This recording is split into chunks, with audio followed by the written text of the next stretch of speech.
Toreiz bija jauni cilvēki, ja, un tas bija vieglāk, tā auglība bija daudz labāka.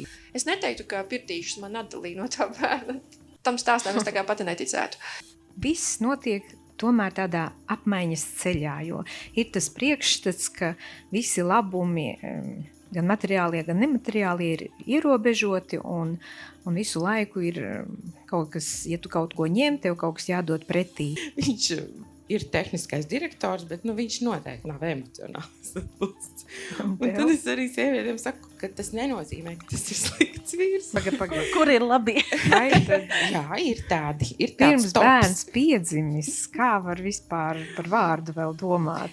Ir sabiedrības, kur nevis cilvēkam pieder vārds, bet vārdam pieder cilvēks. Šī tēma, man liekas, mūsdienās ir itī tāda arī ļoti aktuāla par tiem bērniem, kas aizkavējušies mācas līgstā.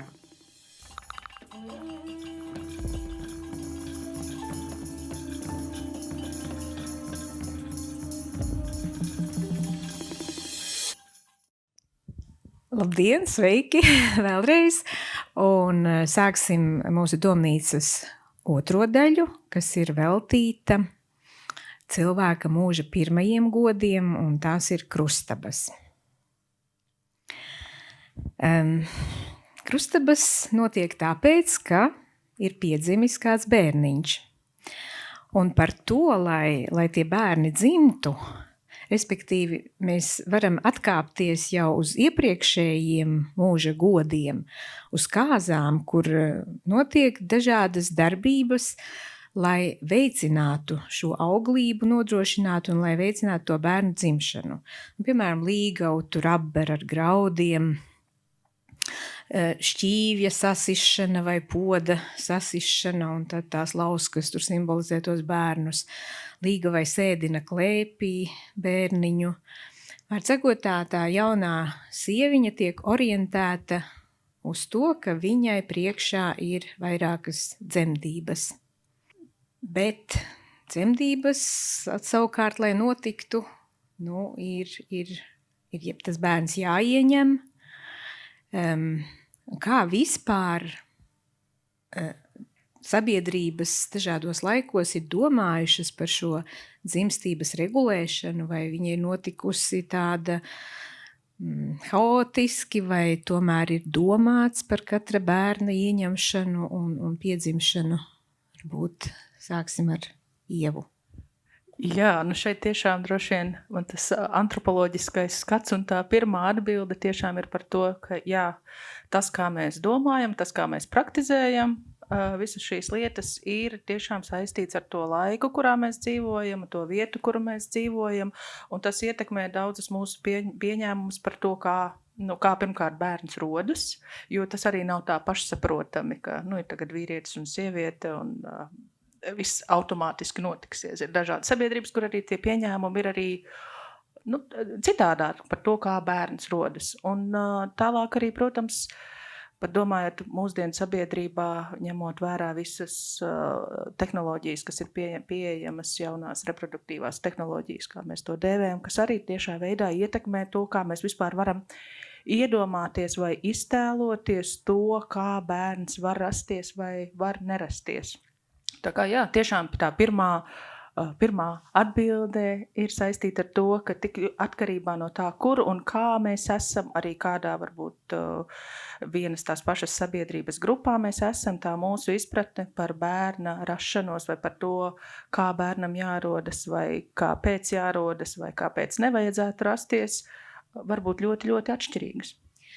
Es mazliet atkāpšos un es aizmirsu to sākumā izdarīt, bet labāk vēlāk nekā nekad. Ieva ir sociāla antropoloģe, Ilze ir 2 bērnu māmiņa un Līga ir vecmāte, dūla, pirtīžu rituālu vadītāja. Varbūt Līgai ir kāds sakāmais par to, vai tā bērnu dzimstība ir tikusi regulēta. Ja mūsdienās to regulē kontracepcija, tad tajā laikā tādas kontracepcijas nebija un dzimuma dzīvi sāk dzīvot ļoti agri. Un, ja mēs papētam savas dzimtas kokus, tad mēs redzam, ka mūsu vectēvi, vecmammas ir dzimuši jauniem vecākiem, vai ne? Un līdz ar to bija daudz bērni ģimenēs, un bērni tika gaidīti kā dzimtas turpinātāji, bet arī kā strādnieki. Vai ne? Jo mums jau vajadzēja palīgus, kas palīdz visos darbos, ko dara vecāki, un arī muižas bija interesētas, lai būtu daudz dvēseļu un baznīcas, vai ne? Jo visi jau bija interesēti, lai būtu ģimene un lai būtu bērni tajā laikā. Un Ilze, kā ir ar tevi? Vai tu piedomāji pie tā, cik tev bērni būs un kad viņi dzims? Jā, es jau no bērnības zināju, ka es noteikti gribu bērniņus. Jā, es laikam biju iedomājusies arī to skaitu ideālo. Es gan jāsaka, biju domājis, ka man viņi atnāks mazliet ātrāk, bet dzīve visu salika savās vietās, un tad es laikam esmu no mūsdienu laika tipiskākajiem pārstāvjiem, kur tas bērniņš nav 11 un nav 20 sākuma gados, bet ir jau tad, kad ir 30 pāri un tādā, tā teikt, apzinātākā vecumā. Bet tas arī ir normāli un ir ok. Tā teikt, tagad iedod man jaunu tonus un enerģiju turpināt. Ieva, tu iesāki teikt par to, ka dažādām sabiedrībām bija dažāda, varbūt, izpratne, priekšstati par to, kā tas bērns rodās. Bet es gribētu parunāt par to, no kurienes viņš atnāk, kā tas ir mūsu tradīciju priekšstatos, un kā varbūt mūsdienās kaut vai saviem bērniem mēs skaidrojam, no kurienes viņš ierodas. No debesu nolētās ar sudraba ķēdītēm, ar sudraba virvītēm. Bet varbūt kāpostu dārzā atrod vai Varbūt no dīķa pasmeļ. Jā, tas bija tāds noslēpums. Tas bija tāds noslēpums, kuru bija lemts atklāt 2 mīlošiem cilvēkiem. Var tikai lasīt dainas un ticējumus un mēģināt saprast toreizējo domāšanu. Es nezinu, kā antropologi to pēta, piemēram, jo es lasu un es saprotu, tā ir mīkla. Un arī mūsdienās tā ir mīkla. Nav jau nemaz tik viegli tikt pie tās dzīvībiņas. Man šķiet, ka viens tas priekšstats ir, ka viņš no tās viņas saules ierodas šajā saulē. Ka notiek kaut kāda apmaiņa starp šīm abām pasaulēm. Cilvēki mirst, un mēs viņus atdodam viņai saulē, un viņi pretī mums dod tos bērnus jaundzimušos. Jā, tā ir svētība, tas nav tāpat vien, un tie dzīvības vārti un nāves vārti, viņi ir vieni un tie paši. Un tie, kas stāv pie tiem vārtiem, visbiežāk tās ir arī vecmātes, bātenes, vīkšķītājas, bērna ķērājas, tās zina to ceļu, un viņas tad arī ir tie padomdevēji, kā piemēram, ja tas pāris netiek pie bērniņa, kaut kur jau viņš devās, un gan sieviete, gan vīrietis meklēja padomu pie kāda viedāka, gudrāka, dzīves pieredzējušāka, un bieži vien tās bija šīs vecenes vai bērna ķērājas. Ar laiku jau bija arī vecmaušu skola, un tad arī bija tie padomi no mūsdienām skatoties jau medicīniskāki, bet toreiz jau tās bija tāda tautas medicīna. Jā, un tas nevienmēr ir viegli. Mūsdienās mēs to ļoti labi redzam, toreiz bija jauni cilvēki, un tas bija vieglāk, tā auglība bija daudz labāka, jo pat arī, ja mēs dzīvojam nabadzīgāk, auglība bija augstāka nekā dzīvojot pārticībā. Prāts pieslēdzas. Ir pētījumi, tas šķiet, tiešām tā varētu būt, ka auglība principā visā pasaulē samazinās un tieši vīriešiem. Jā. Vīriešiem gan ir bišķi vienkāršāk. Viņi 3 mēnešus padzīvo ļoti pareizi, nevēl kā ādas bikses un uzturs un nesmēķē un nedzer, bet sievietēm tā auglība glabājama visu mūžu. Un ja mēs jaunībā viņu reāli tā sačakarējam, jā, tad pēc tam atgriezties nemaz nav tik viegli. Un savukārt par vecmāti arī nevar kļūt jebkurā brīdī, jebkura sieviete, tur ir kaut kādi nosacījumi. Nu, kādreiz, kas man ir zināms, kad bija šīs muižu pārvaldības, tad tajā vietā tika izvēlēta jauna, visbiežāk jauna sieviete, vai nu dzemdējusi vai nedzemdējusi, nebija obligāti, ka dzemdējusi, kura tika sūtīta uz Rīgu, uz vecmāšu skolu, jā, vai tuvāko, kur bija, viņi tika izmācīti, un tad viņi strādāja visu šī muižas ļaužu labā, gan tiem, kas bija muižas, tā kā tie bagātie, gan arī nabadzīgo ļaužu, viņi bija arī apmaksātu profesiju. Tad ļoti laba vieta cilvēkam, labs arots, ja? Cieņā šis arots bija, un bet pirms tiem laikiem var tikai iedomāties, ka visticamāk tās bija sievietes, kas mācījās amatu no rokas rokā, gāja līdzi un mācījās. Joprojām tā ir Meksikā, Peru kalnos pie indiāņiem, kur ir vēl tādas tradicionālās vecmātes, kas mācās savu amatu no tīņa gadiem. Viņas iet līdzi pieredzējušākai un mācās šo amatu, kā tad aprūpēt grūtnieci, kā aprūpēt dzemdētāju un pēcdzemdībās. Un viņas iet nevis pa vienai, bet tiešām tādā bariņā, un kur tā jaunā meitene mācās šo lietu. Vai tās nav divas atšķirīgas lietas, tā kā mūsdienās dūla un vecmāte? Viena lieta ir aprūpēt pirms un pēc, bet otra lieta ir pieņemt to bērnu, noķert. Paša dzemdības pieņemt. Jā, nu mūsdienās mēs saprotam, ka vecmāte ir tikai tā bērna ķērāja, kur mēs aizbraucam uz dzemdību namu, ja, un tad viņi to bērniņu noķer. Bet kādreiz vecmāte bija, kā es teicu, tā, kas stāv pie tiem vārtiem, kas ir tajā, kur sieviete un bērniņš vēl ir tajā nenoteiktajā laikā, kad vēl nav zināms dzīvot vai mirt, abiem diviem, ka viņi vēl ir tādā, kā saka, mēs nezinām, kā būs ar to veselību.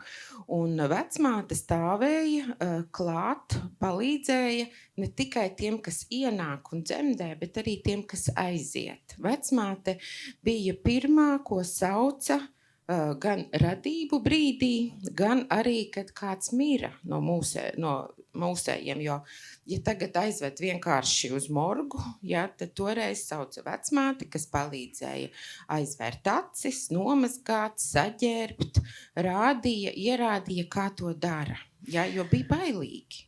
Es esmu lasījusi, ka par vecmāti var kļūt sieviete tikai reproduktīvā vecuma, pēc reproduktīvā vecuma, respektīvi tad, kad viņai, kamēr viņa ir reproduktīva, viņai ik pa laikam ir tā saikne ar viņas sauli.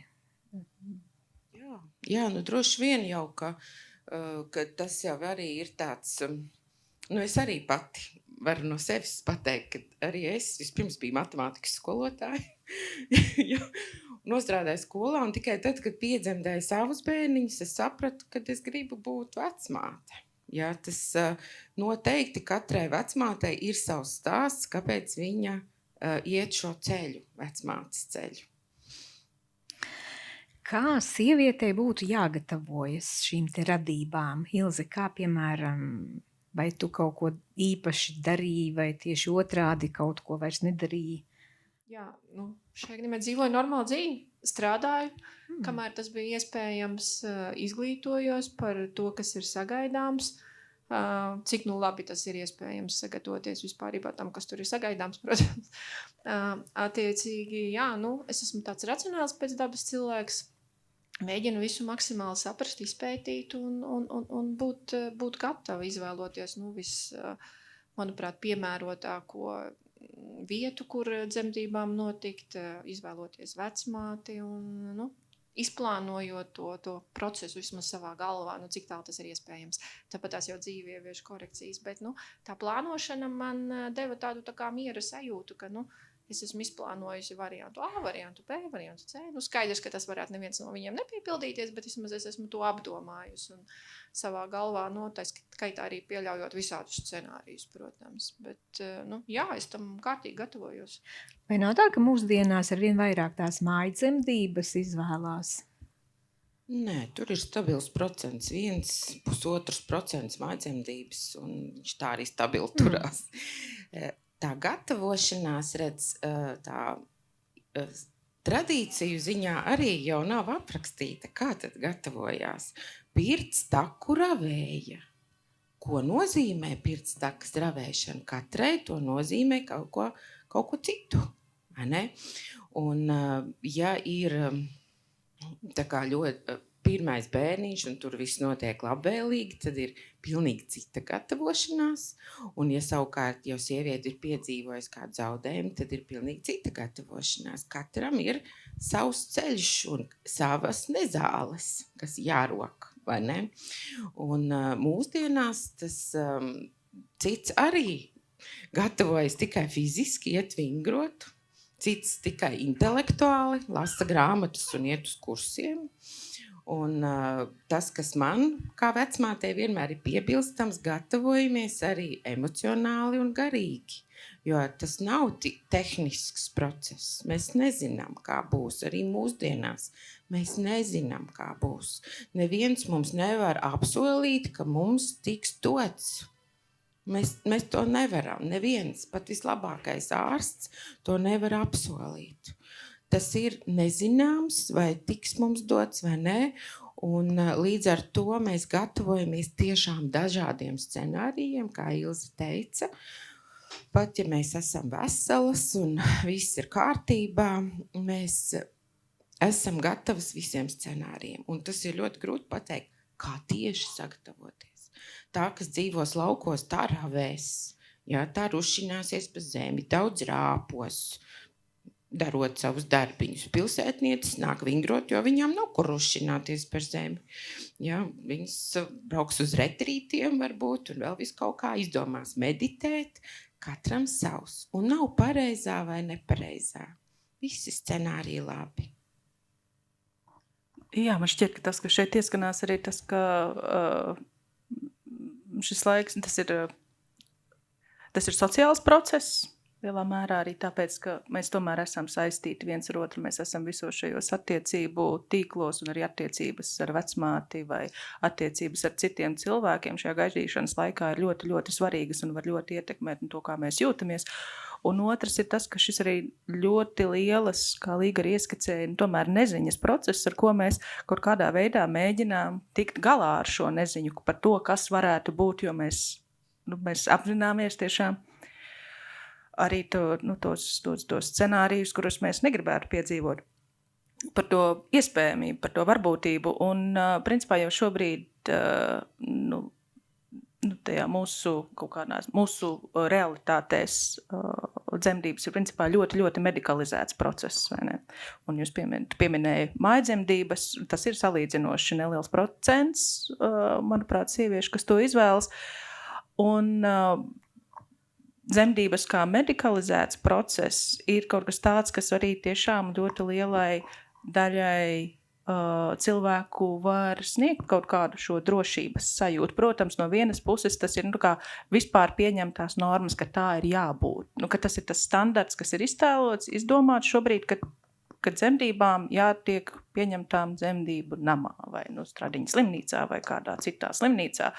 Un kad mēs esam, ja tas notiek slimnīcā, tad tas notiek tur, kur ir slimie cilvēki, un tajā brīdī, kad sieviete aiziet pirmsdzemdību atvaļinājumā, viņa ir uz slimības lapas, vai ne? Šī kaut kāda tā saikne un tas lielais medikalizētais process, kas tajā pašā laikā var tajā mūsu izpratnē par to, kā mēs mūsdienās domājam par veselību, par medicīnu un tās iespējām, tas sniedz kaut kādu to drošības, var sniegt kaut kādu drošības sajūtu. Tajā pašā laikā, protams, ir Ir sievietes, ir ģimenes, un es domāju, ka tas ir kopīgs lēmums. Šis atkal ir par tām attiecībām, kurās mēs visi dzīvojam, ka tas jau nav individuāls lēmums. Tas ir kopīgs lēmums, kas tiek pieņemts par mājdzemdībām, kurās cilvēkā roda cita veida drošības sajūtu. Vai ne? Es domāju, tas līgai labāk zināms droši vien. Jā, viena lieta ir tā medicīniskā drošība, varētu teikt bioloģiskā, bet ir arī tāda garīgā drošība, jo tradicionālajā kultūrā viss notiek tomēr tādā apmaiņas ceļā, jo ir tas priekšstats, ka visi labumi, gan materiālie, gan nemateriālie ir ierobežoti un visu laiku ir kaut kas, ja tu kaut ko ņem, tev kaut kas jādod pretī. Arī pirms tām dzemdībām, māmiņas kaut ko ziedo mūsu dievībām, Laimai, Mārai. Es arī atceros, ka es iesēju prievīti kokā pirms devos iekšā dzemdību procesā. Tas manuprāt... Izlaiž matus, atver logus. Jā. Ir visādi tie ticējumi. Jā. Bija, man liekas, arī, ka jāsalīgst miers ar visiem mājiniekiem. Tas arī bija ticējumos rakstīts. Un ja tā paskatās mūsdienās, ja tās attiecības tiešām ar ģimeni nav labas, tad es arī bieži vien tā saku, varbūt tas ir vērts aiziet pie terapeita un mēģināt saprast, kā to sakārtot, nevis tā dziļi izterapeitēt to noteikti. Grūtnieci nevar, bet vismaz sākt par to domāt.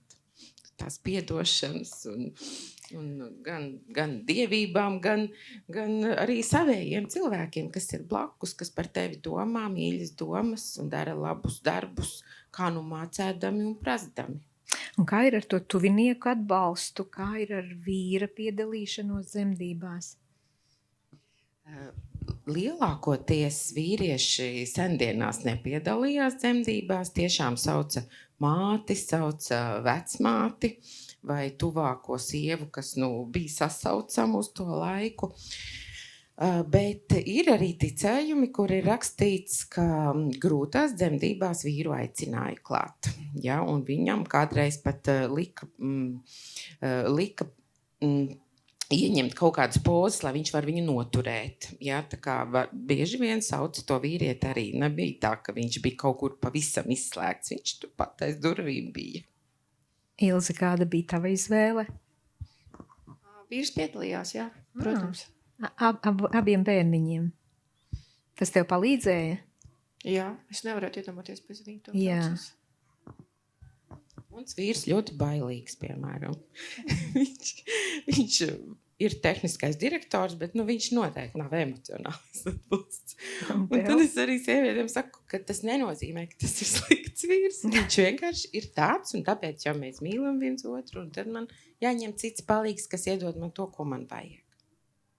Jā, man šķiet, ka ir brīnišķīgi, ka ir iespēja būt šai atbalsta personai klāt. Vienalga, vai tas ir vīrs vai kurās citās attiecībās esošs cilvēks, vai tas būtu dzīves biedre, vai tā var būt māte vai draudzene. Tur jau var būt ļoti dažādi šie atbalsta cilvēki. Man šķiet galvenais un svarīgākais ir tas, ka vispār tiek padarīta šī iespējamība pieejama, ka tu neesi viens tajā procesā. Ja tu nevēlies būt viena, tu vari arī nebūt viena.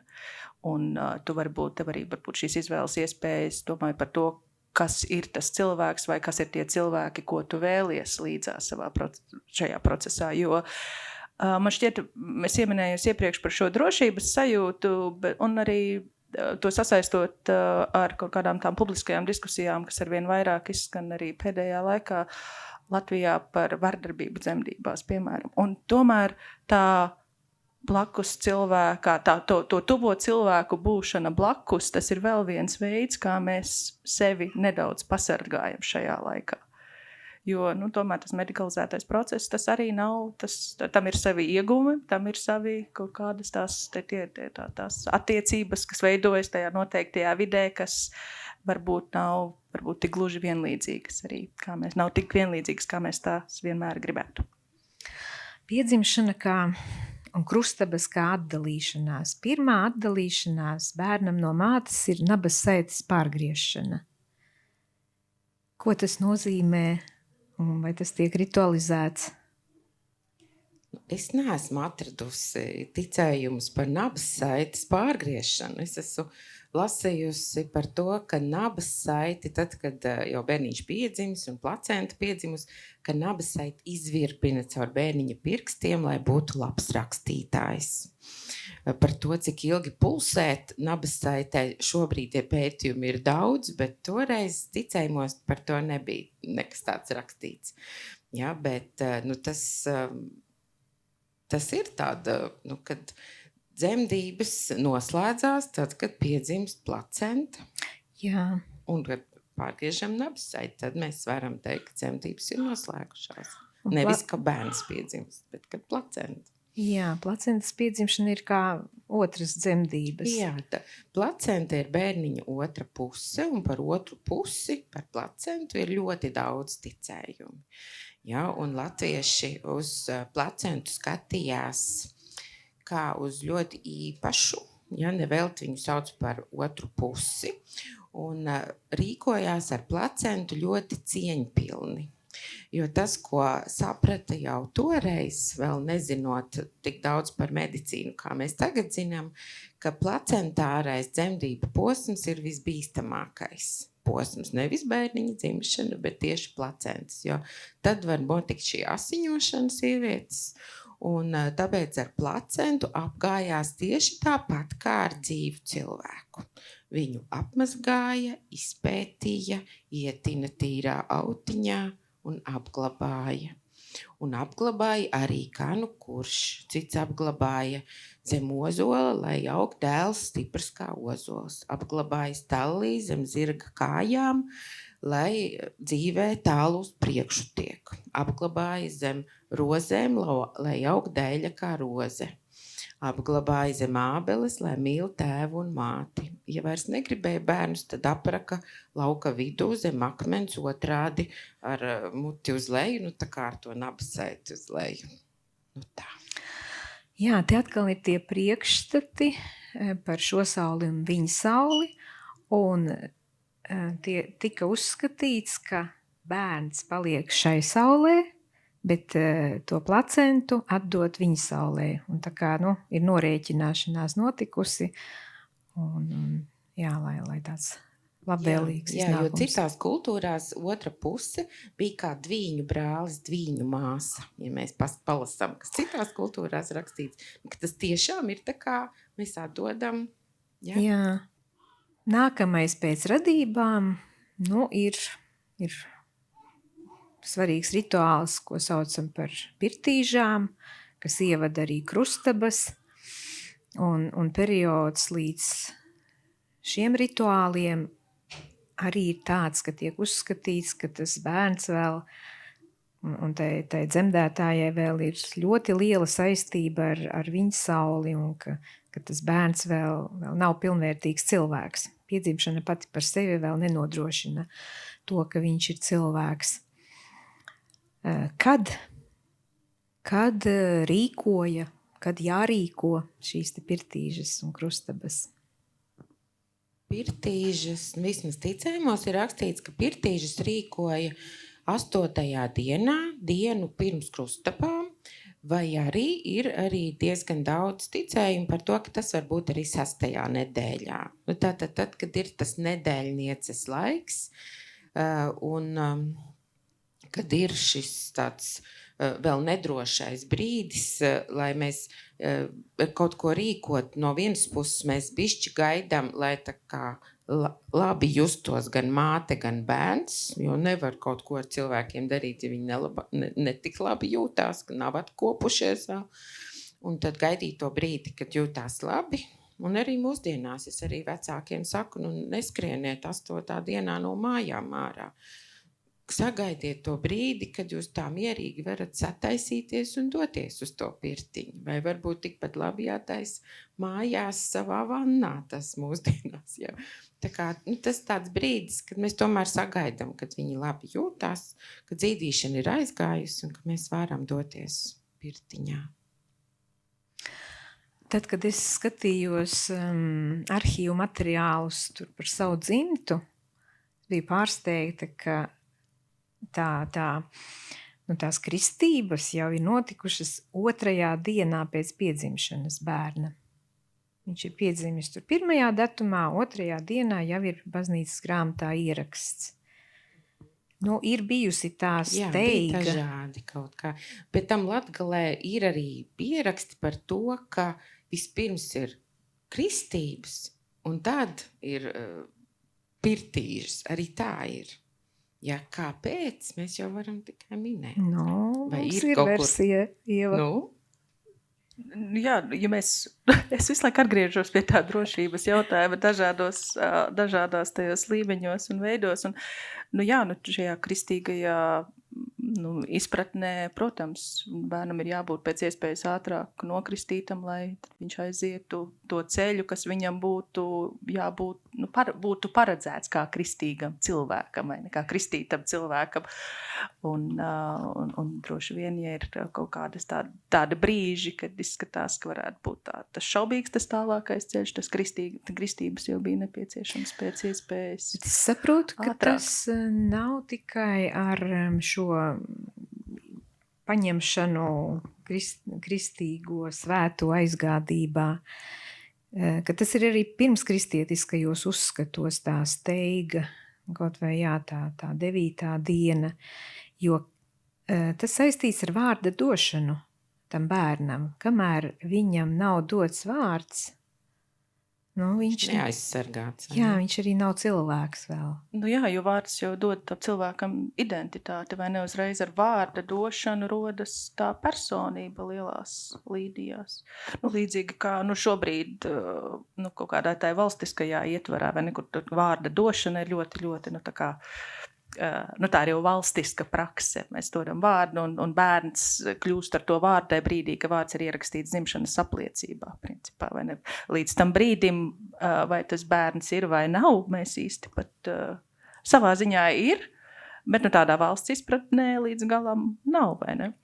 Un tajā brīdī, kad ir dots šis vārds un ir ierakstīts dzimšanas apliecībā, tad bērns kļūst par šo personu. Viņam ir jauna identitāte gan tiem saviem tuvākajiem, protams, gan arī tajā tiešā valsts izpratnē, vai ne tās varas izpratnē, kas tad kļūst tā kā atbildīga par šo jauno sabiedrības locekli, jauno pilsoni no vienas puses un no otras puses.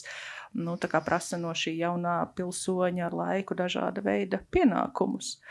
Un, šī cilvēka vārda došanas un identitātes rašanās ir tiešām ļoti, ļoti cieši saistīta, un tas gan ir kaut kas tāds, kas ir, mēs antropoloģijā runājam par to, kas ir universāls visās sabiedrībās un to, kas ir tas kultūras specifiskais. Un ir šīs lietas, dzimšana, nāve, ēšana un daudz citu dzīves procesi, kas ir, ko mēs uzskatām, ka tie ir universāli visā pasaulē.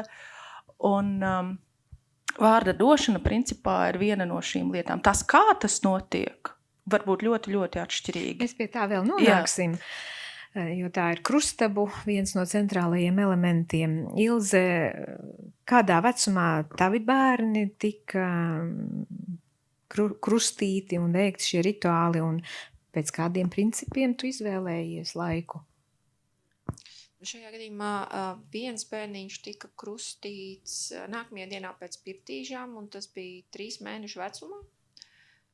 Šajā gadījumā es zināju, ka varbūt vēsturiski ir bijusi tā prakse to darīt ātrāk, bet mums veselība to neļāva ātrāk, un iepazīstoties arī ar alternatīvu viedokli, kas svarīgāk, lai mēs paši justos labi, tad mēs nolēmām, ka svarīgāk, lai mēs paši justos labi, un tad attiecīgi darījām to 3 mēnešu vecumā. Otram bērniņam sanāca vēl pišķīt vēlāk, jo uz 3 mēnešu vecumu mēs visi saslimām kārtīgi, nonācām slimnīcā.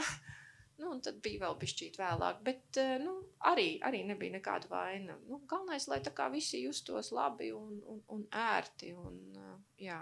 Varbūt pie reizes pastāsti, kāpēc tu šos rituālus vispār izvēlējies, jo ne visas māmiņas mūsdienās to dara, un kāpēc tev tas šķita svarīgi? Krustabas man jau no bērnības ir licies ļoti, ļoti svarīgs brīdis cilvēka dzīvē. Es nezinu, man ģimenē tas nav bijis audzināts, bet es laikam skolā kaut kad izlasīju kaut kādas tautas dziesmas par krustabām un nodomāju, ka jā, tas viss ir loģiski, tur viss, tā teikt, ir pamatoti un sakarīgi un ļoti jēgpilni. Un es nesapratu, kāpēc man viņas nav bijušas. Principā es sapratu, kāpēc man viņas nav bijušas. Bet man likās, ka ja man kādreiz būs bērni, tad man noteikti būs tās krustabas. Jo viss tas, kas bija aprakstīts, kā tas notiek un ko tas sevi ietver un sniedz tam bērnam un tai dzimtai, likās ļoti, ļoti svarīgi. Un, attiecīgi, jā, tad, kad bērniņi man piedzima, es zināju, ka man noteikti būs krustabas. Tas bija vienīgais, ko es tā teikt skaidri jau zināju. Jā. Attiecīgi. Nebija ne mazāko šaubu. Un, kāpēc? Tāpēc, ka pat es neesmu kristīta, es esmu pagāns, un man tajā latviskajā dzīves ziņā šķiet ļoti daudz jēgpilnu lietu, kas man šķiet tā rezonē ar mani, ar to, kas man ir svarīgs, kā es dzīvoju, kā es redzu pasauli. Un krustabas es redzēju, kā, tiešām, kā jūs sakat, pirmos bērna godus, kā bērnu uzņemšanu dzimtā, kā svētības došanu viņam, visa tā labā, tā teikt, ielikšanu viņa dzīves gājumā. Un tāpēc man nekādu šaubu nebija, ka es to vēlos. Tur ir ļoti daudz lietas, ko krustabas manā uzskatā dot tam bērniņam un vispār kopā ģimenei. Jo, gal galā, mēs nevaram visus pieaicināt un arī nemaz negribam īsti uz to dzimšanas brīdi, lai viņi visi tur, vismaz tuvākie grib būt un apnāk tajās pirmajās stundās. Bet, krustabas, savā ziņā ir kā tāda, es to uztveru kā tāda vēl viena tā kā piedzimšana dzimtā. Tieši tā, jā. Visiem kopā esot un kopā nosvinot to brīdi, jā. Jo, slimnīcā esot, jā, tas ir pavisam savādi. Es biju slimnīcā, man bija dzemdības abas. Mājās arī, kurā gadījumā tu visus radus nesaicinās aiz durvīm, es domāju. Varbūt agrākos laikos bija tradīcijas visiem tur stāvēt aiz durvīm un gaidīt. Nē, nemaz tā nebija. Jā, nevar jau zināt, ka tas viss arī beigsies, tas var baigi ieilgt un beigas var arī nebūt tik labas kā gaidīts. Tā kā, jā. Tieši tā, kā tu teici, ka tās radības tika veiktas pat slepenībā, tad krustabas jau bija sociāli atvērtas, un lai gan tur arī lasītus ļaudis aicināja. Bet tagad varbūt mazliet vairāk par tām pirtīžām, kas ir tā kā ievads krustabu rituālam. Kas tas ir un ko tur dara? Pirtīžās, tātad, ja ūdens bija tas, kas vienoja mammu un bērniņu, un ūdens ir visu pirmsākums, tad pirtīžās ūdens, bērniņa vanniņas gatavošana ir tas, kas tātad arī atdala māti no bērna, jo ir divas personības. Ja grūtniecības laikā vēl gan māte ar bērnu ir ļoti, ļoti sasaistītas kopā, tad pirtīžās viens no mērķiem bija tā kā atdalīt ar tādu domu, kad māte, tu esi sieviete, arī dzen viena persona, un bērniņš ir otra persona. Un ļoti grūti, kaut arī vēl mamma ilgi zīda bērniņu, ir grūti kādreiz atdalīties ar šo, jo bērns liek arī bērnam vēl pat līdz 3 gadu vecumam, ja viņš tiek zīdīts, viņš domā, ka tās krūtis pieder viņam. Ja? Tāpēc šī simboliskā atdalīšana ir ļoti būtiska. Mēs pasakam, ir viens un ir otrs cilvēks. Bet pirtīžās gāja vēl arī citu iemeslu dēļ, un ticējumos ir ļoti daudz rakstīts par sariņiem. Tas arī ir tikai viens no iemesliem, kāpēc taisīja pirtīžas, lai izdzītu sariņus, pērtu sariņus, jā, lai bērniņš ir mierīgs. Kas ir sariņi? Sariņi ir tādi, tad, ja mēs masējam ar mammas pieniņu bērna ādiņu, tiešām tādām maigām apļveida kustībām, tad siltumā iznāk ārā tādi asi matiņi, kas nav mati, nav arī cūkusari, jā, bet tiešām tādi asi tā, ka ar pirkstas pilventiņu var sajust asumiņu. Un sariņiem var būt dažādas krāsas. Es arī sākumā domāju, ka ir tikai melni un pelēki, bet ir arī riži. Ja? Visādas krāsiņas var būt. Un tad ticējumos teikts, ka ja izdzen sariņus, tad bērns aug mierīgs. Un tad tā burtiski izmēģinot, kad mēs vecmātes sākām piedāvāt šo pakalpojumu, paši nezinot, kas tas īsti ir, tad mēs tiešām domājam, nu kā tad ir, vai būs mierīgs vai nē? Nu taču nē. Protams, ka viņš varbūt mazāk nosāsas cilvēks, ja? Bet raud jau tāpat un brēkulītis ir jau tāpat. Un tas, ko es sapratu to darot, ka ir svarīga arī tā mātes daļa tajā spirtīžās, kur apčubina, nopera ar slotiņām, nobraukā, laita ar laistāmo ūdeni, jā, ar to pirtīžu, vanniņas ūdeni. Arī māte ir svarīga daļa, un tad, ja mēs dabonam to māti mierīgu, tad arī tas bērns ir mierīgs. Un pirtīžas latviešiem bija arī tāda dzemdību godināšana, ka tas ir noslēdzies, ka mums ir 2 veseli cilvēki. Mēs to nosvinām, jo latvieši jau tiešām nezināja, kā būs ar to auglību, jebkurā jomā. Viņi pielūdza, tad viņi smagi strādāja, un tad viņi pieņēma, ko viņiem Dievs deva, un tad viņi svinēja. Un pirtīžas ir viena no dzemdību svinēšanas tradīcijām, ko mēs nosvinām. Mums izdevās, mēs viņu piedzemdējām, mēs viņu dabujām, mums ir ko bučot. Tur vēl ir nosacījumi, kā pēc šīm te pirtīžām, pēc bērnu mazgāšanas bērnu apģērbji. Jā. Tur ir tēva krekls tiek izmantots. Jā. Un tur es vienmēr aicinu arī sameklēt kādu dzimtas, ja nav tas tēva krekls, tad kādu dzimtas krekliņu, kas varbūt ir bijis mātei vai tēvam, vai zeķītes, vai prievītes, kas ir saglabāts, un mūsdienās, ticiet man, tās vecās mammas ir visu kaut ko saglabājuši savos skapjos. Viņas tiešām vēl laukā un baidās piedāvāt, jo mūsdienu drēbītes jau ir pilnīgi citādāks. Viņas ir tik laimīgas, kad viņas var iedot uz tām pirtīžām to, ko viņas tur ir saglabājuši savos skapjos. Un tad mēs saģērbjam, lai aug saticīgi ar savu dzimtu. Jā, mēs vanniņā liekam, arī vanniņu, starp citu, netaisa vienkārši ūdeni. Tur taisa zāļu vanniņu. Tad lasa zālītes, ko tad liks. Un latvieši ir tāpat kā Jāņu vainagu. Viņi pina, to, kas virsū skatās, to iepina tai vainagā. Un tāpat arī nav noteiktas zālītes. Es zinu, ka citām tautām ir tādas un tādas zālītes. Latviešiem nē, viņi iet pa pļavu, kas virsū skatās, kas uzrunā, to salasa, to liks pirtīžu vanniņām. Protams, var izmantot Jāņu vainagus un tā.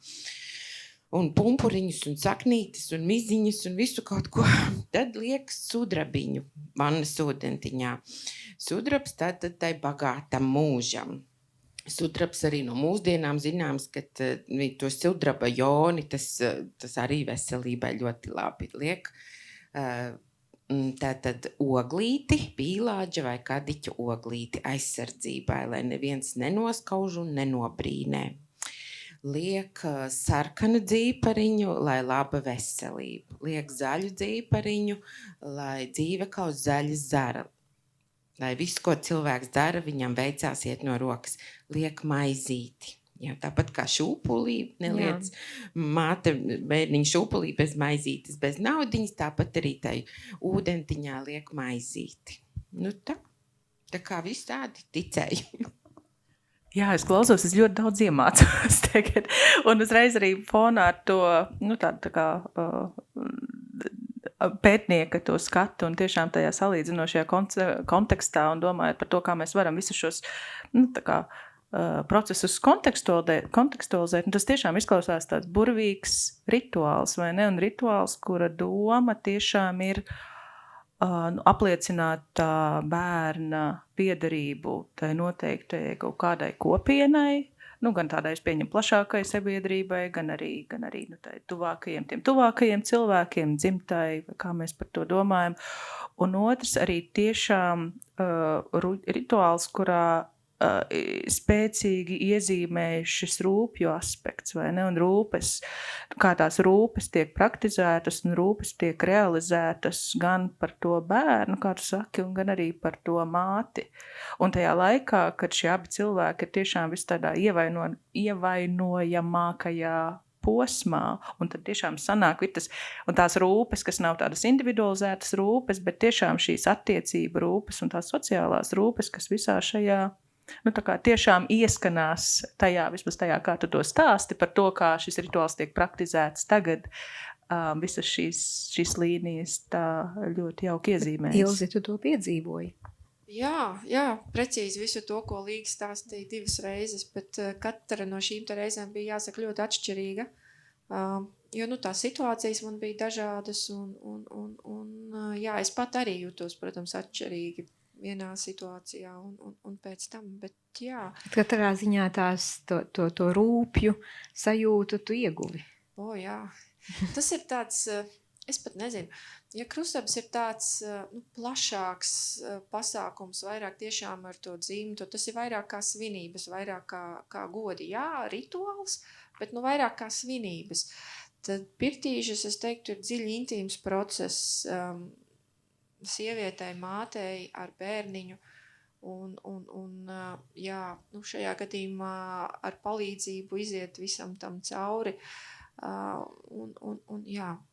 Tas, kas man visvairāk atmiņā, ja man jautā, kāpēc es to darīju, tad, protams, ja es krustabas taisies, sāku lasīt, ir tāds pirtīšs un sāku lasīt un sapratu, ka tas ir tāds kā, nav gluži sagatavošanās posms, bet tur ir, tā kā intīmākā veidā, dziļākā būtībā jēgā iziet daudzus no tiem procesiem, kas arī tālāk tiek turpināti krustabās, bet klāt tam visam nāk tā, teiksim tā, parūpēšanās par sievieti, parūpēšanās par bērniņu, ļaujot vēlreiz, kā to saka, iziet cauri tai pieredzei, kas ir bijusi, un palūkoties tālāk, dzīvot, kā varēs nākotnē, kā lai to pasaka. Jā, jo, dzemdības tas nav vairumā gadījumu nav nekāds vienkāršais process, un arī, tā ir ļoti liela pārmaiņa īstenībā, ka tas bērniņš visu laiku ir bijis tevī, un pēc tam viņš ir piedzimis, un viņš tad, ir it kā atdalīts, bet tu jūties ļoti cieši ar viņu vēl kopā. Es neteiktu, ka pirtīšus man atdalīja no tā bērna, tam stāstām es tā kā pati neticētu, bet tas man ļāva pārdomāt vēlreiz to, kas ar mani ir noticis, saprast, kas ir noticis ar manu ķermeni, ko tas ir paveicis, un man tiešām vairāk laikam uz mani tas nosrādē. Varbūt arī uz bērniņu. Sariņus vienam bērnam neredzējām nevienu, otram bērnam laikam pāris atradām, bet tas tiešām neko nemainīja viņa mierīgumā. Attiecīgi, ja kāds daļa sariņiem tās pirtīši grib, es teiktu, pilnīgi nav jēga. Bet tas vairāk ir emocionāli, lai, kā es saku, sazemēties pašam ar sevi, lai rastu kaut kādu sirdsmēnu. Varbūt arī kādam tas neizdodās, varbūt kādam vienkārši tas kā spā, bet man ļoti palikušas spilgtās atmiņās ir tieši pirtīšas un tas, ko es saņēmu pati kā mamma pirtīšu laikā. Un tad nākamajā dienā ir krustabas un bērns dabū vārdu. Kā izvēlēties vārdu, kā tas notiek un ko tas vārds nozīmē?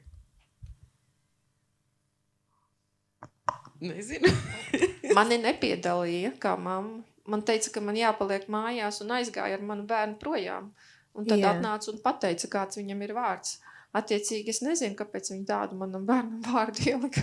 Un, dziļi sakot, es biju sašutusi, ka tas vārda došanas process notiek bez manis. Es tā kā jau zināju, ka tas tā notiks. Es mēģināju, jo tā teikt, bīdīt, uz kuru vārdu puses gribētu, bet tā kā mani neņēma vērā, man vienkārši atnāca un bērnam paziņoja vārdu. Jā, es kādreiz arī kā vecmāte aicinu vārdu izvēlēties jau gaidību laikā sievietei, jo tad tu viņu var uzrunāt. Un tad ir daži vecāki, kuriem jau ir skaidrs, kā sauc to bērnu, un ir vecāki, kas saka, ka piedzims, tad paskatīsimies. Ja? Līdz ar to tiešām katrā ģimenē savādāk, un dažreiz ir tādi arī strīdi par to, kādu tad vārdu vajag, un tad es vienmēr atceros krustabu tradīciju, kad ir šis slepenais vārds, ko zina tikai dzimta. Un es arī saku, ka var būt arī viens slepenais vārds, ka varbūt, ja jūs nevarat vienoties, tad varbūt ir vēl slepenais vārds. Bet krustabās tur ir vēl savs veids, kā iet pēc vārdu, vai ne? Tā ir mūsdienu situācija, ka krustabās dod vēl vienu vārdu. Bet senāk jau tas bija pirmais un vienīgais vārds, ko tas bērns krustabās dabūja. Un tas, ka to vārdu dod krustvecāki, tā ir kārtējais pierādījums, ka tas bērns, viņš tiek atdots sabiedrībai, vecāki atdalās no viņa, viņam pat tiek piešķirti tā kā šie te krustvecāki. Lai gan es esmu lasījusi, ka tā ir vēlāka parādība, ka vēl senākos laikos tieši tā vecmāte ir bijusi tā, kas dod vārdu un kas tajās krustabās arī ir galvenais rituālu veicējs. Jebkurā gadījumā ir šie krustvecāki, jeb diškūmas. Kā viņus izvēlēties? Es vienmēr saku, ka pie šajos rituālos un arī pie tiem dzīvības vārtiem aicina cilvēkus, kas uguni saujā var nest. Neaicina jebkuru, un tāpēc mēs viņus uzlūkojam jau laicīgi. Skatāmies, nolūkojam, kuri tad tie varētu būt, kas varētu parūpēties gan par mani tādos brīžos, kad es esmu neaizsargāta un ļoti varbūt ievainojama, jo man bija jāatverās pasaulē, lai varētu dot bērniņu gaismu, kā es saku. Un zīdot bērniņu arī sievieti vēl ir ļoti neaizsargāta, un tad tie cilvēki, kas nepateiks lieku, bet pateiks īstos vārdus, būs ļoti, ļoti būtiski. Un tad kā varbūt Ilze atrada tos cilvēkus? Ilze. Pirms vēl Ilze saka, tradīcijā ir tāds nosacījums, vismaz saglabājies, ka krustvecāki nedrīkst būt savā starpā precēti. Un tas atkal norāda uz to sociālās vides tādu paplašināšanu, lai ir vairāki tādi atbalsta punkti tam bērnam, un pat vairākas krustmātes meitai var būt, un dēlam krusttēvi. Ilze, tev arī tā bija? Jā, man vairāki, abi divi man ir dēli, un attiecīgi viņiem ir katram pa 2 krusttēviem. Jā, kā izvēlējos lasīt tos tradīcijas, kam tad ir jābūt, kādiem ir jābūt. Es biju pārsteigta sākumā, ka tie nevar būt tā kā precēti. Tas man radīja problēmas, jo tā kā jau sākumā likās viss skaidrs, bet tad, kad vajadzēja miksēt, tad jā. Bet, pamatā dabīgi, vēroju tos cilvēkus, pārunājam, kuru cilvēku īpašības, tikumus es gribētu redzēt savā bērnā, kuriem es uzticētu savu bērnu dzīvību nākotnē. Tā ir ļoti nopietna izvēle. Un arī pārunājot ar tiem cilvēkiem, tā kā, jā, vai viņi ir gatavi uzņemties tādu atbildību, jo, tā ir tomēr atbildība. Vismaz, jā, tā. Mūsu acīs tā šķita atbildība. Tas nav tā kā vienkārši uzaicina kādu uz baļu, ka viņš tur kaut ko tur parakstās un viss. Nē, tas tā kā, jā, tas ir atbildības uzņemšanās, un kuram cilvēkam tu vari tā uzticēties. Jā, tas nenozīmē, ka tur ir ļoti jābūt ciešai sadarbībai un dāvanu dāvināšanai, bet viņi noder kritiskos brīžos, jā, kā padomdevēji, gan atbalsta personas. Bet atgriežoties vēlreiz pie vārda došanas. Tradicionāli tas ir vai izvēlās kādas pēc kalendāra tuvāko svētku dievības vai kādu dabas parādību, kas saistīta ar ar to laiku, kad šīs krustabas notiek. Katrā ziņā pie tā piedomā, jo kaut kādā veidā tas vārds ir saistīts arī ar bērna likteni.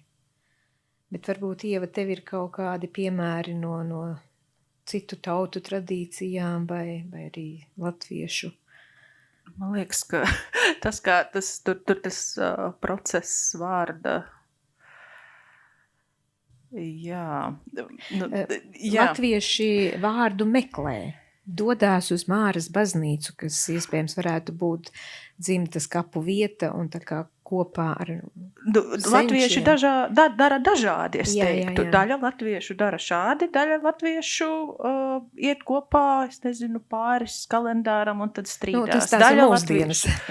Jā, bet es domāju, tad tradīcijas jau mainās visu laiku un tas, ka tā realitāte, kādā mēs dzīvojam šobrīd, tas jau arī ir, iespējams pēc 20 gadiem kāds skatīsies un teiks, šī ir tā īstā tradīcija, pēc kuras mums arī jāvadās.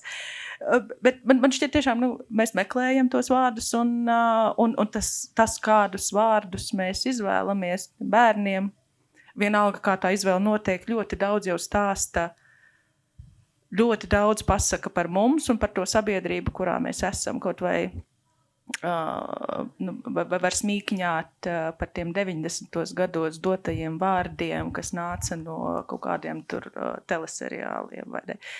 Bet tas stāsta par laiku, tas stāsta par to, kas tai ģimenei, kas tiem cilvēkiem tajā laikā ir bijis svarīgs. Vārds tāpat ļoti daudz pasaka, vārds pasaka mūsu, principā etnisko piedarību, vārds pasaka mūsu dzimti, vārds pasaka reizēm arī mūsu sociālo statusu un tā joprojām vārdā ir ļoti, ļoti, ļoti daudz tā iekļauts arī, domāju, skatoties uz to, kas notiek ar tevi tajā brīdī, kad tu izēji no tās kaut kādas tās latviskās vides, vai ne? Un tieši tajos brīžos jau parādās tie, tādi kā tajos brīžos, kad ir kaut kādas sadursmes starp dažādiem šiem sociālajām telpām, tur jau visvairāk izskanās, iezīmēs tas, ka nav nemaz tik pašsaprotami tie veidi, kā mēs tos vārdus izvēlamies, kā mēs viens otru saucam, kā mēs paši sevi saucam, un tā joprojām. Arī kādas vecāku vērtības, kā viņš izvēlās. Kādas vērtības, un vēl mums vecmātēm ir tādi vārdi, kas labi dzimst. Kas ir labi dzimēji, labi dzīvotāji, labi zīdēji. Paga. Kur ir labi? Jā, ir tādi. Ir Pirms tāds tops. bērns piedzimis, kā var vispār par vārdu vēl domāt? Jo, piemēram, par mūsdienām runājot, mums ir mammas, kas dzemdē pēc ķeizargrieziena. Ja? Un tur ir ļoti svarīgi, mēs kādreiz sakam, ņem tādu vārdu, kas jūsu dzimtā labi dzimst. Un viņi jau atkārtojās tie vārdi. Un tiešām labi strādā šis padoms. Jā, Jānīši labi dzimst, Kārlīši labi dzimst. Tie ir mūsu latviešu vārdi. Jā, bet ja drīkst iesteipt, Annas labi dzimst. Tā vārda došana, tā ir vienīgā daļa, kas krustabās man mulsināja. Kā jau laicīgs cilvēks, protams, ka bērnam vārdu iedevām pēc piedzimšanas. Attiecīgi vārds jau bija, un tad krustabās tā kā vēl viens vārds, kā saka Aida, tas slapenais vārds. Un, tā izvēle vienam vārdam un otram vārdam ļoti atšķirīga. Kā mēs izvēlējamies to oficiālo, kas ir pasē rakstīts, un pēc tam tad krustabās kā tika izvēlēts. Bet man vienmēr tas, kā krustabās to vārdu izvēlās, liekas mulsinoši, jo sanāk, ka tikai daži cilvēki, no kuriem mamma un tētis nav, tā teikt, iesaistīti, izvēlās tam bērnam vārdu. Es saprotu, ka tas bērns ir atdalīts, un bērns ir dzimtai, un bērns ir pasaulē. Viņš ir vien atdalās tajā un pašā atdalās. laikā, kāpēc vecāki nav pietiekami svarīgi, lai piedalītos tajā procesā vismaz kā vieni no iesaistītajām pusēm? Tas man ir licies, tā mulsinoši.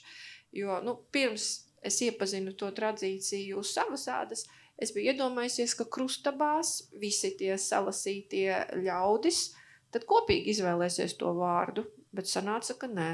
Ka tikai tie. Un vēl viens rituāls, daži. kurā vecāki nepiedalās, ir pādas dīdīšana.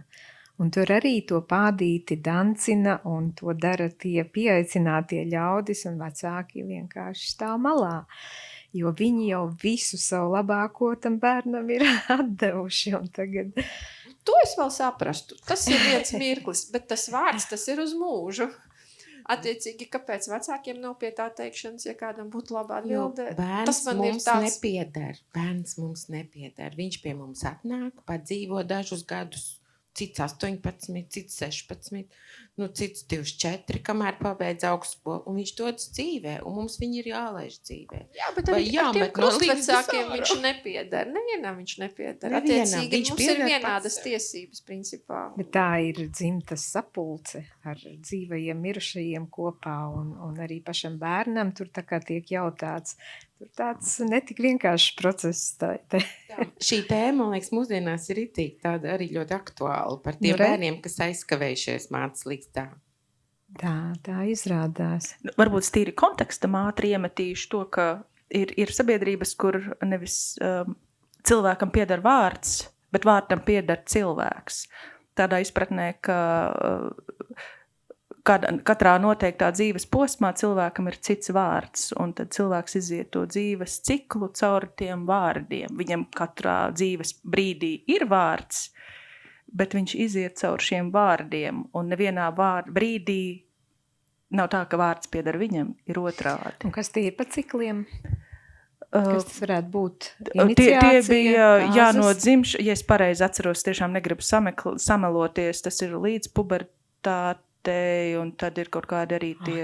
Tik interesanti ideja. Tie tiešām saistīti ar kaut kādiem rituāliem, ka tu pārēji nākamajā dzīves kārtā, bet ir kad brīdī, ka tu pārēji, kad kļūsti par pieaugušo, ka tu vairāk esi, man liekas, tu kļūsti par vienu no vecākiem, un tā joprojām, jā.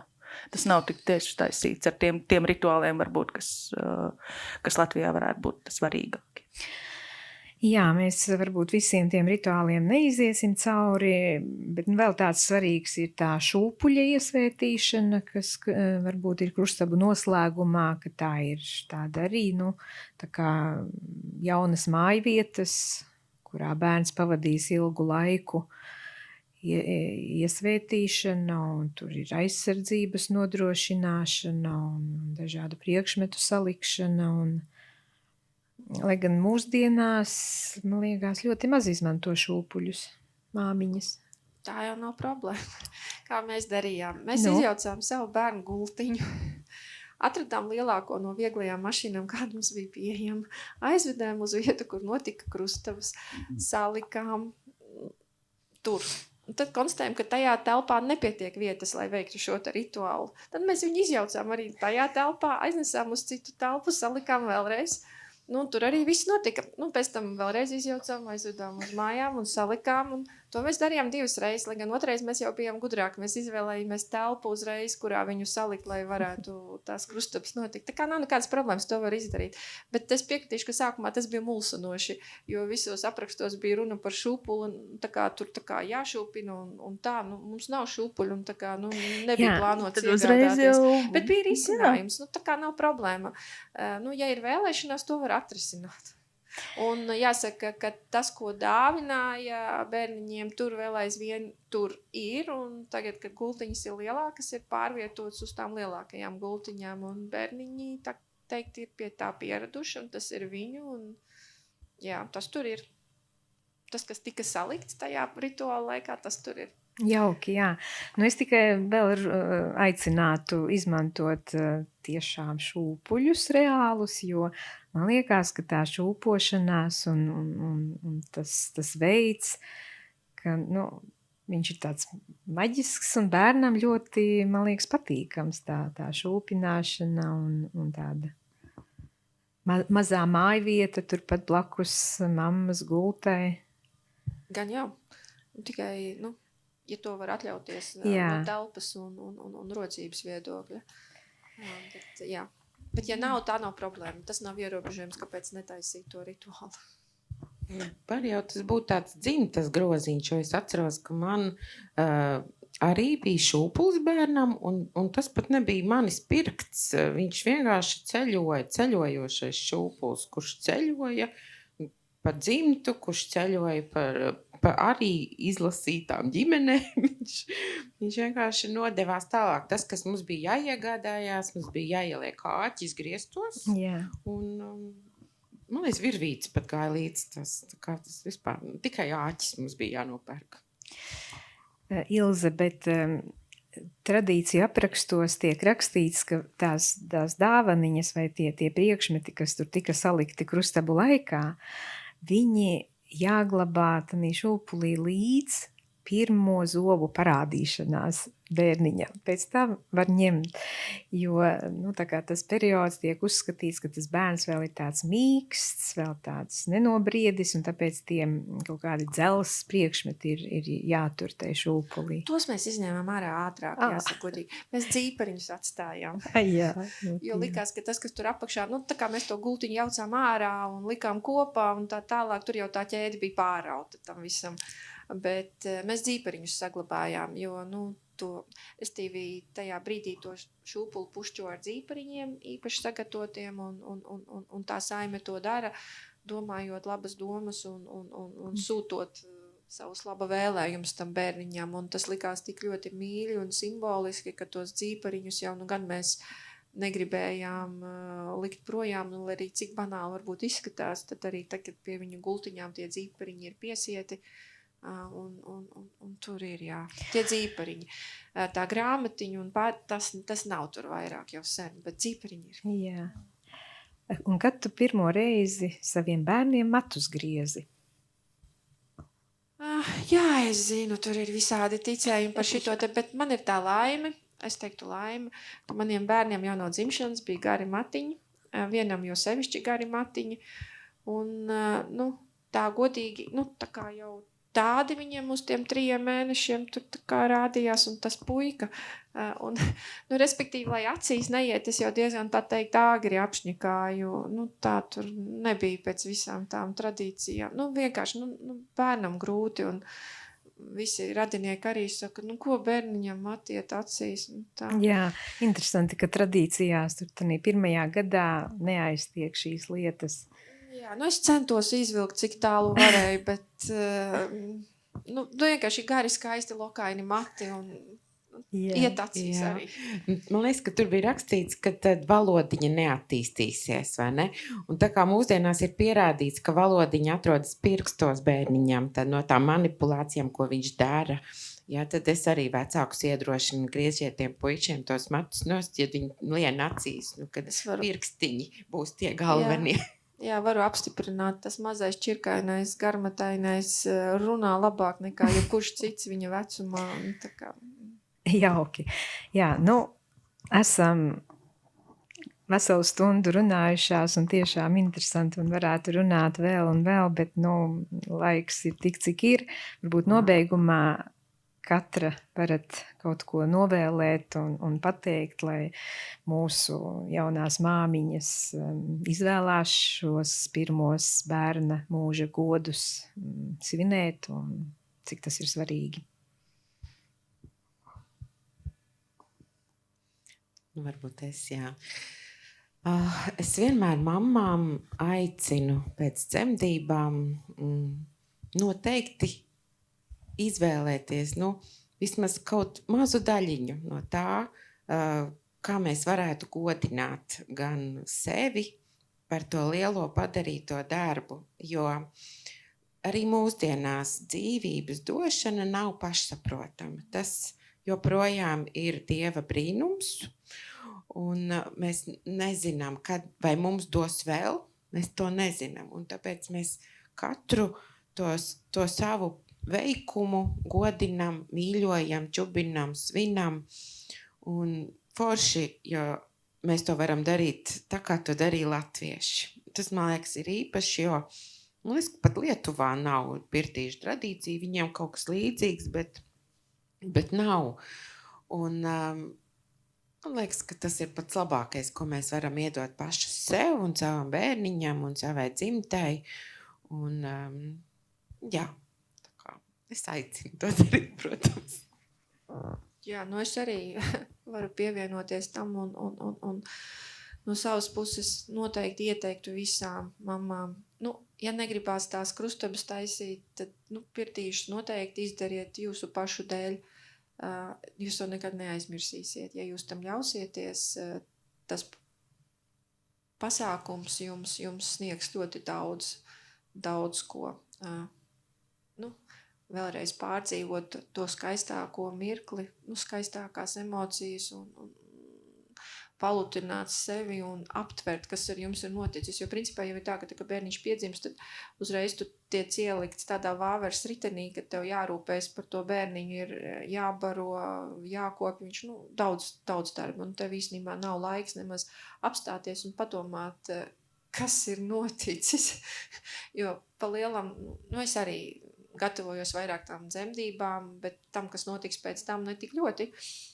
Ko pēc tam visi saka, kurām bērniņi ir piedzimuši, ka īstenībā tas grūtākais sākās pēc tam un ka būtu bijis labi pagatavoties vairāk tam. Jā, tā tas ir. Un pirtīžas, tur ir noteikti katram cilvēkam savi iemesli, kāpēc to darīt. Bet krustabas, jā, tā ir bērniņa piedzimšanas nosvinēšana kopā ar dzimtu un dzimtas visa labā iedošana tam bērniņam. Ja jums patīk svinēt dzimšanas dienas, tad krustabas noteikti vajag nosvinēt. Tas ir tikai vienu reizi. Kaut kā tā.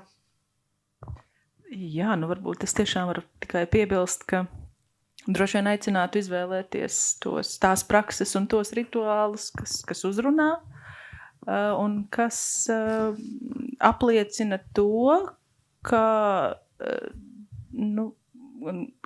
ne tu kā sieviete, kas ir dzemdējusi, ne tas bērns, ka jūs neesat vieni, ka jūs esat kaut kādas, jebkādā veidā definētas kopienas locekļi. Un ja šie rituāli palīdz to apstiprināt, ja tie palīdz tādā veidā, tikt galā ar visām tām rūpēm, kas tiešām nāk pēc tam, un atcerēties, ka tu neesi viens, un atcerēties nevis tikai racionāli apzināties, ka tu esi viens, bet tiešām izjust to, ka tu neesi viens un viena un pamesta, kā tas mūsdienās ik pa brīdim arī gadās. Un ja šie rituāli to palīdz darīt, uz priekšu. Paldies par sarunu.